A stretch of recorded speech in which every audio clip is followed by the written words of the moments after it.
Okay, hi everyone. I hope this video finds you well. So today we are going to talk about hash maps. In hash maps, we are going to define hash maps, see the advantages of using hash maps in our programs, and finally we are going to implement hash map, and we are going to create programs using hash maps. Okay, so let's first get to know a problem that is so necessary in this world to find a solution to. It's called the dictionary problem. So in the dictionary problem is a classic computer science problem, and it's the task of designing a data structure that maintains a set of data during search, delete, and insert operation. So you know that usually in data structures and databases, the most important thing is to be able to optimize the insertion, the deletion, and the search for a certain element or a certain record. So a standard solution to the dictionary problem is a hash table. So in some cases, it's also possible to solve the problem using directly addressed arrays, binary search trees, or other more specialized structure. And we are not going to talk about these things. Today we are going to focus mainly on hash maps. So we have something called associative arrays or map, symbol tables, or dictionary. In some programming languages, actually in Python, for example, you are not going to see hash maps named hash maps. In C++, it's map. In Python, it's dictionary. So this is basically an abstract data type composed of collection of key value pairs. So you have a key and a value. So you can think of these as kind of database of records, and you can distinguish the keys and the values. For example, we call it sometimes the dictionary problem because we want the keys to be, for example, our words, and the definition to be our values. We are going to see that in the next slide. So it should be possible that each key appears just once in the collection, because we don't have or we don't want to have repeated keys. Remember the lookup table from CS141? So the lookup table is an array that replaces runtime computation with a simpler array indexing operation. So basically that is going to be based on the indexing operations.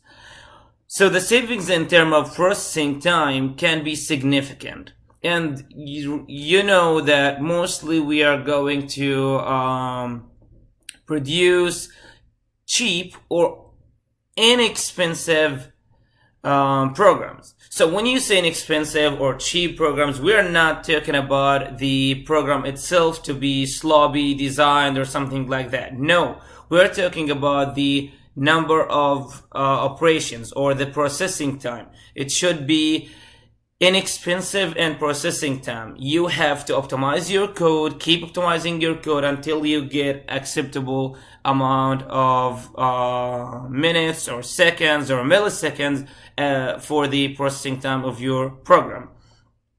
So retrieving the value from the memory is often faster than undergoing an expensive computation or input-output operations in the lookup table. And this is so important for us. So hashing is slightly more complex than lookup table, but it's going to make our life easier in terms of inserting data, retrieving data, and if you want to search for something, delete something. So HashMap, this structure of HashMap, we have set of keys and set of value. Each key would give you a pointer to a certain value.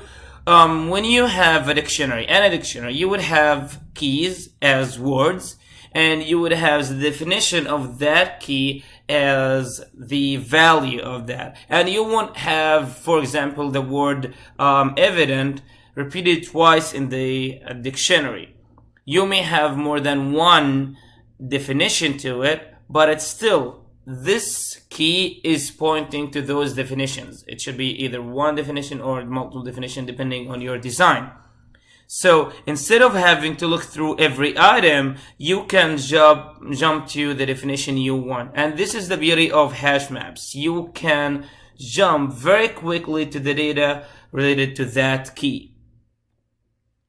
So hash table or hash map is a data structure used to implement an associative array, a structure that can map keys to values. So you're going to hear a lot today the term keys to value, mapping keys to values, because this is what concerns us today, how to map certain key to a certain value. So when I jump in my search for a certain key, I immediately find the value that is attached to that certain key.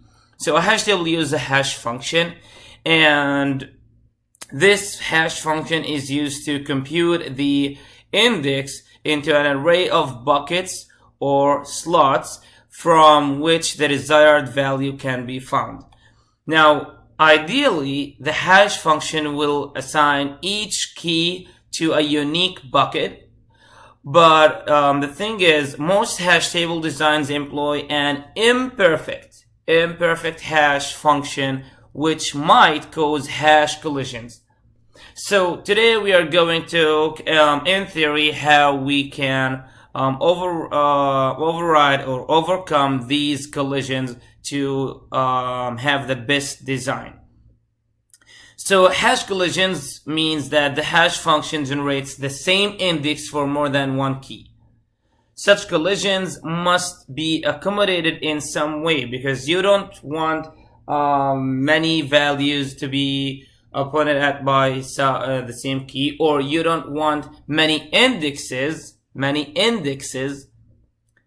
to be generated for one key. And I'm going to give you an example of how that happens, and I'm going to give you some examples of how scientists try to overcome this problem.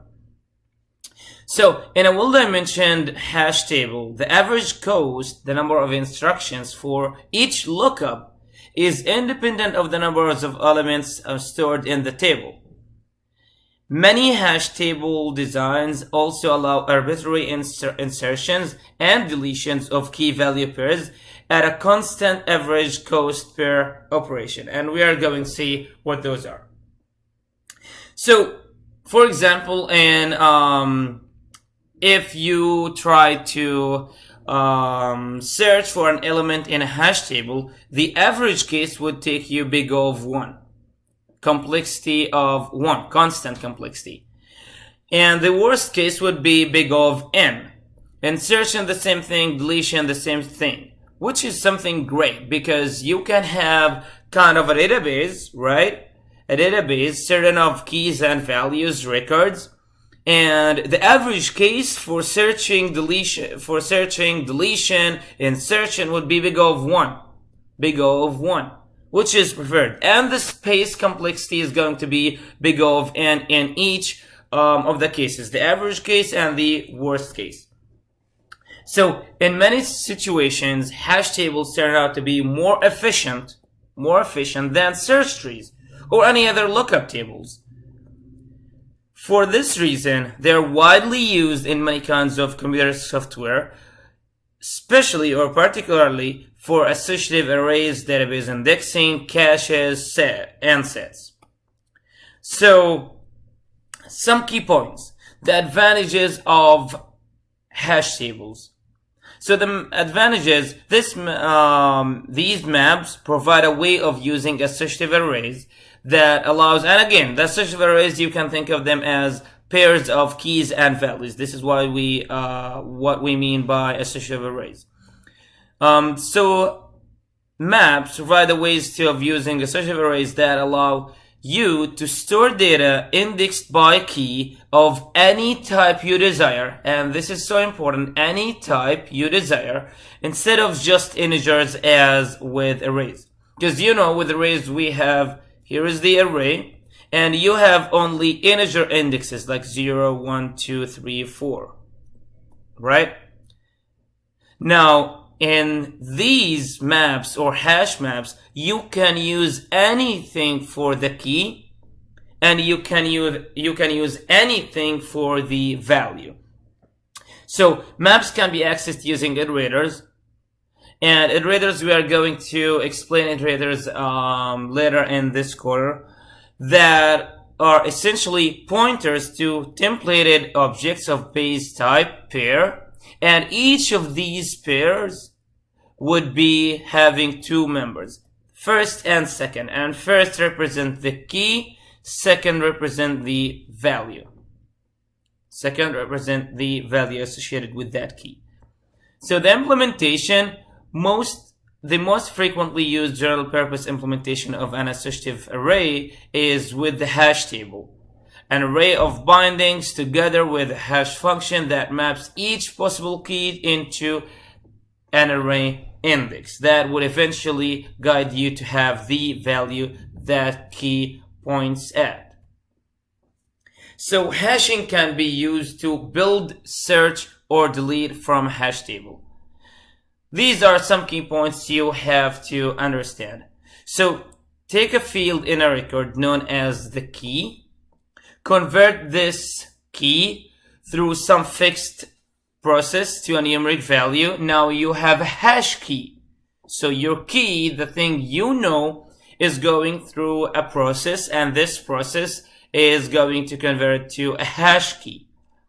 So this is the position to either store or find the item in the hash table. Now when we say the item, basically we mean your value that key points at. So it's a numeric value, will be in the range 0 to n minus 1, assuming you have n as the maximum number of slots in a table. So hash function, whether it's in math or programming, converts a key to a hash key. This is where the hash function comes into play.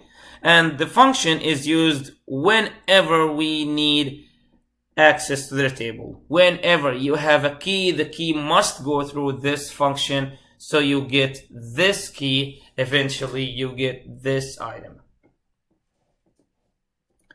Okay, so you are not responsible for knowing all the things regarding hash maps or the math behind it, the distribution, what kind of distribution. What I'm going to ask you for this quarter is only to understand how to use it in Java and what kind of data types we use with it and all these things. Not the math behind it, not the exact science or theories behind how they are creating the hash function or so on so.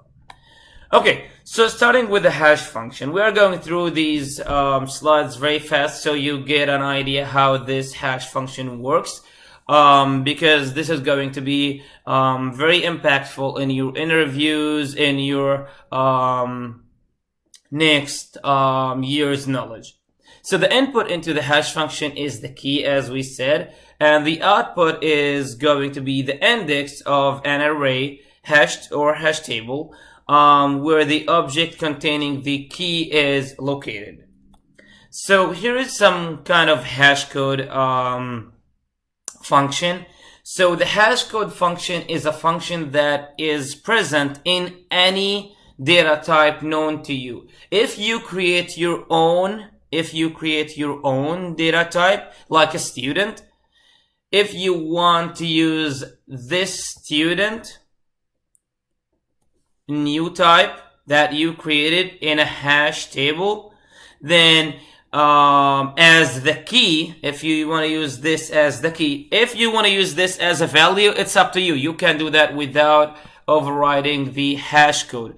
But if you want this to be used in as the key to your hash map, then you must have the hash code function in there. So the hash code function is going to take this object, process it, and convert it into an numeric index. So here is an example. I'm not going to explain this example. It's just doing some processing like shift left. This is representing pretty much the multiplication for the hash value. Then doing a specific formula. This is a formula. The answer to that formula, whatever comes out of this loop, is going to be done a modulus upon and on the size, and this is returned as your numeric value, your integer value. Again, if you have your own data type,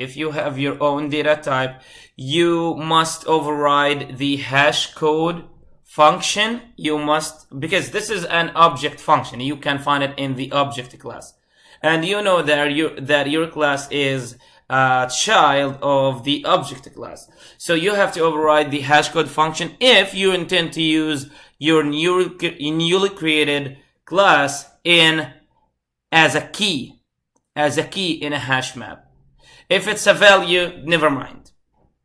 Because every function, every class, every data type, like the string, has its own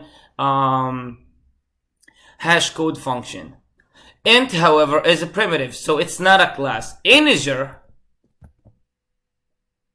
is the wrapper class of int, has one hash code function. So this is going to represent the key in the hash code function, the key we want to get a hash value for, and this is the size of array that will hold the data. The size of the array that will hold the data. The data means the number of values in your hash table. So this allows us to calculate the position in the array. Okay, so the method hash code has different implementations in different classes. For example, I just told you that in the string class, we have a hash code function to compute the numeric value of that specific object, right? So in the string class, the hash code is computed in the following formula. The first character times 31 raised to the n minus 1th power plus the second character raised to the 31 raised to times 31 raised to n minus 2 until you reach the n minus 1. For example, if we have A, B, C, A is the first character, second character, third character. So A, the ASCII code of A times 31 raised to the second power, because this is starting 0, 1, 2, right?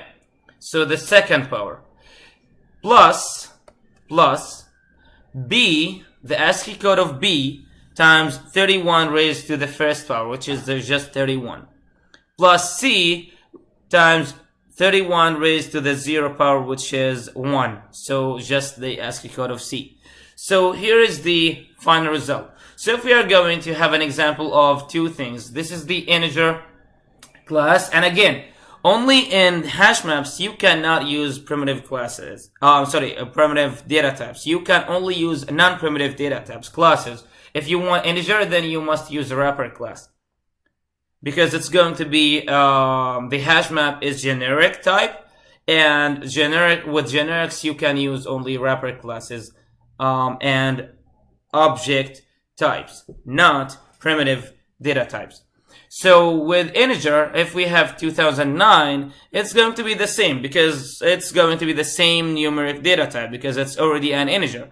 But for a string, if we have 2009, then this 2 is going to convert to get the ASCII of the 2 times 31 raised to the third power, 0, the ASCII code of 0 times 31 raised to the second power, 31, the ASCII code of 0 times 31 raised to the 1th power, and the ASCII code of 9. Now the ASCII code is not just the 2. You have to go to the ASCII table to see what is the corresponding ASCII code of each of these digits, because these are considered also characters. They are not alphabets, but they are characters. And a character could be a digit, a symbol, or an alphabet. So, and you can see the output in here. The output to that is 1,537,223 for this 2009 as a string. Now, hash collisions, so cases when two different values to be searched for produce the same hash key. So allowing collisions allow a smaller array with fewer empty spots. So this requires more complex algorithms to handle those collisions. Here's an example. In the string class, you can have two hash codes, two strings produce the same hash code. So A, uppercase A, and lowercase a, this is a string, and here's another string, two uppercase b's. So if you try to produce the hash codes for those two are going to produce the same numeric value. So you would need an optimized or more complex algorithm to handle those conditions when we get something like that. So the perfect hash function, you must have for a distinct set of keys, a distinct elements of to a set of integers. So for the set of keys, the function maps distinct elements to the set of integers with no collision. This is going to be the perfect. For each key, you would have a certain value, each key with a certain value, each key with a certain value. No one key gives you two values, and no one value can be accessed by two distinct keys. This is the perfect collision resolution. So no collision resolution has to be implemented. In mathematical terms, we call them total injective function. So hash collisions are practically unavoidable. So you cannot aim for the perfect hashing function, but you can optimize it as much as you can. So basically, when we say practically unavoidable when hashing random subsets for usually for large set of possible keys, because for a small set of possible keys, you can even manually hash them. But for a certain or a large set of keys, it's almost impossible to have a perfect hashing function. So two common approaches to handle hashing collisions: separate chaining. 1, 2 is the open addressing. Separate chaining, also called closed addressing.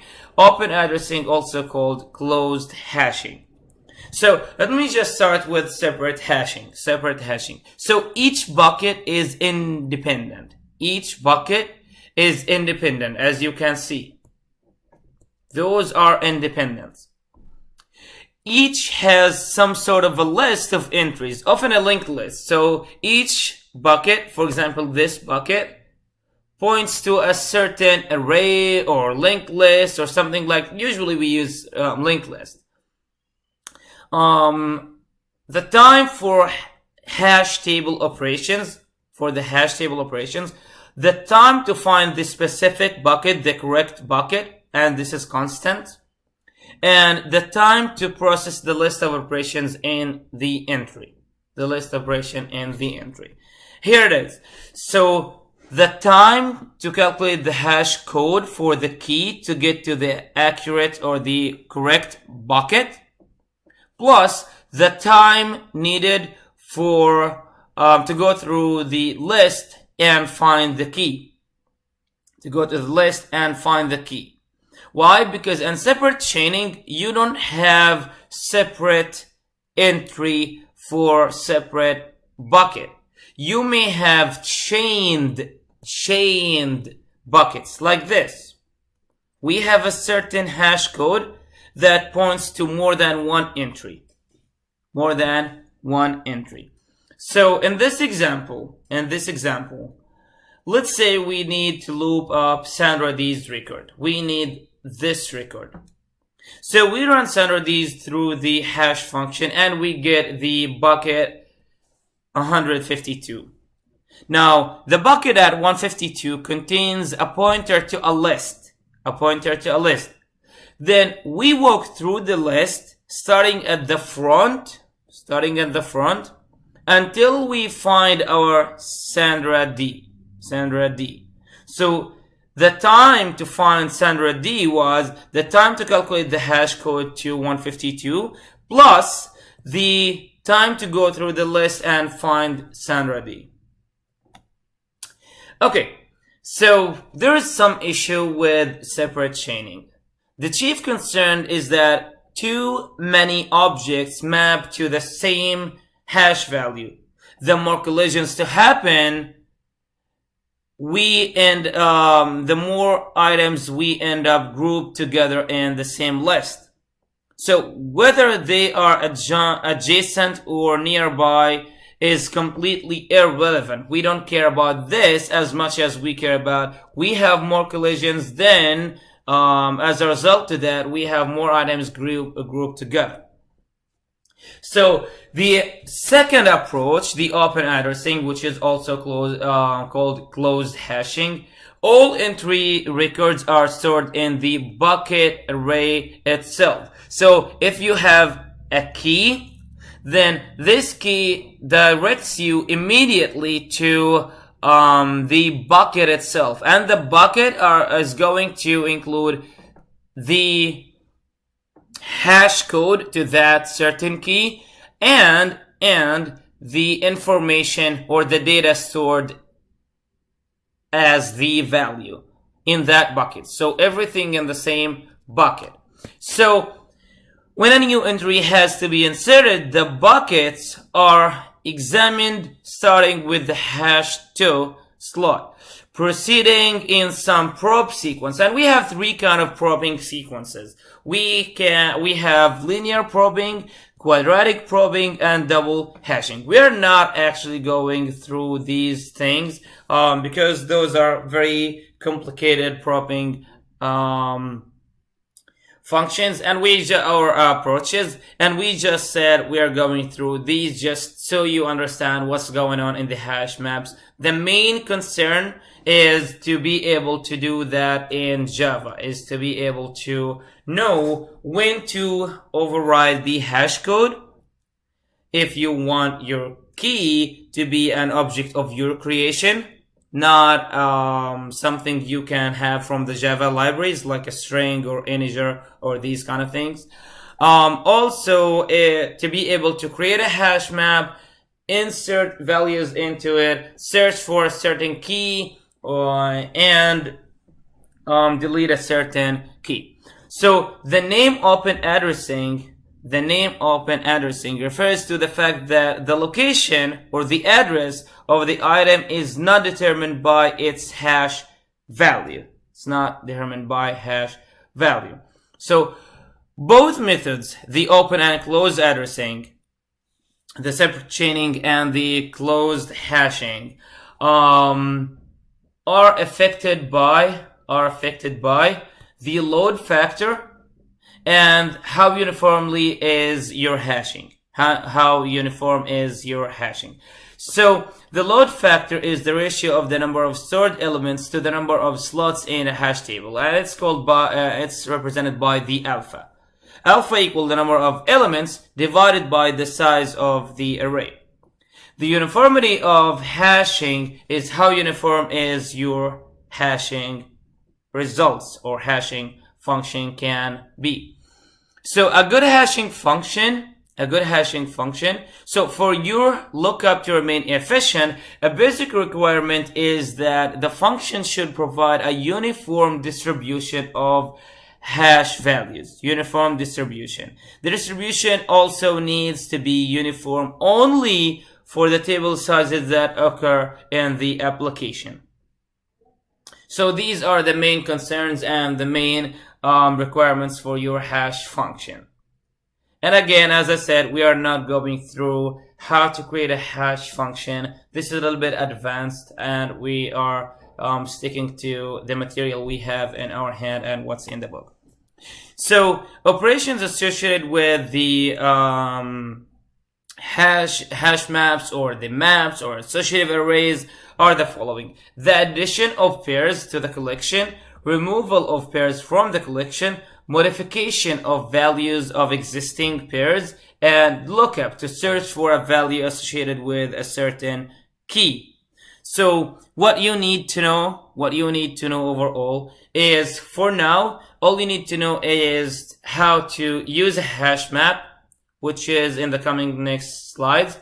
You can also only use hash maps if the class you are using has properly implemented hash maps. This is when I said we are going to use only the built-in classes like a string, the wrapper class integer, wrapper class double, and all these things, not of our creation like a student, instructor, graduate student, and all these things. No, we are not doing that because this will require us to override the hash code method, and it's not our concern for now to override the hash code.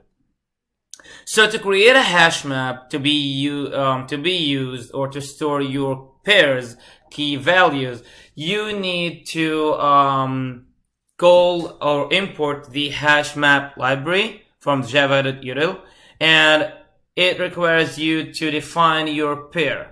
What is your key? What is your value? What is your type for the key? And what is the type for the value? And as I said before, you cannot use primitive data types in here. You can only use, if you want to use integer, then you must use the wrapper class of the integer. You cannot use primitive data types. And you have the HashMap name, the variable name, then equal new HashMap integer and a string, those key and value. And usually those are optional if you don't wish to use them. So HashMap, here's your variable name. Use your variable name. Dot put is the function or the method we use to add elements to the hash map, to insert elements into the hash maps. And here is your key, and here is the value. Here's the key, the value, and so on. So if you want to retrieve a value, then you use the .get method. .get method, give it a certain key, and you can, if your value is a string, you can store it in a variable of type string, or you can just directly print that in there. So that will print value at index 2 is, it looks for index 2. Okay, here it is, Jane. This is Jane. Okay, so if you want to go through all your keys in your hash map, you can use the key set method in the hash map library. Now, key set returns to you with all the keys in your hash map. This is returning the set of all keys. Now, you can use a for each in these key sets, for each and key sets, and you know that our keys are going to be of type integer, right? So we are going to use the integer for each integer key as a key in our HashMap key sets. Do the following. For example, to convert the key to string and convert the result, the value, to string. If it's not a string, it's a string. You don't need this, right? But it's you can have it. no harm for having the dot toString, and you can print the key and value. If you don't want, you can actually still print the key and values. Here it is in our hash map. So I put together a cheat sheet for you to remember all these things. So if you are creating a hash map, you need to import the hash map from java.util, and you can use it by creating hash map and give it two non-primitive data types. And as you can see, those could be any type. It could be a student, it could be instructor, it could be a lion, any class you have. It could be any of the wrapper classes, a string or anything. But if you want that to be your key, then you must have the hash code overridden. If you want a student to be in here, then you must have the hash code overridden. Okay, to put or insert, add an element to add a pair of element and key and value to your hash map, you would use the dot put. Dot contains key is a Boolean function, a function that returns Boolean that would tell you whether you have this key in your hash map or not. Is this key in your set of keys or not? Dot get return to you with the value, get you the value of a specific key, and the dot size tells you the size of your hash map. So as summary, it's also called dictionary because it represents also the dictionary problem where you have words and their definitions. So if you have a word you want a definition for, it's very easy to jump quickly to that definition of a certain word. So as an exercise for you, write a Java program that tests if a map contains a mapping to for specific keys. You can use the mapping as a run test. So you can have these keys and values. So the key red as roses, the value to it. Green like American money. Black like night, and so on. Here is 5. You can try these on. So print the whole map. This is just a practice, an exercise to practice how to use hash maps, how to create ones, to put inputs, or to put elements, pairs of keys and values, printing the whole map, checking whether a certain key is present in your hash map, and if present, then what is the value? So pause the video right now, come back in a few minutes after you're done, or if you have struggled to do this exercise. I'm going to do it right now. So pause the video and do it on your own first. Okay, assuming you came back from the exercise, so here is the exercise. I just imported java.util.hashmap and I created hashmap this way. This is how I created hashmap, and I wanted my hashmap to be a string at a string because my keys are of type strings. And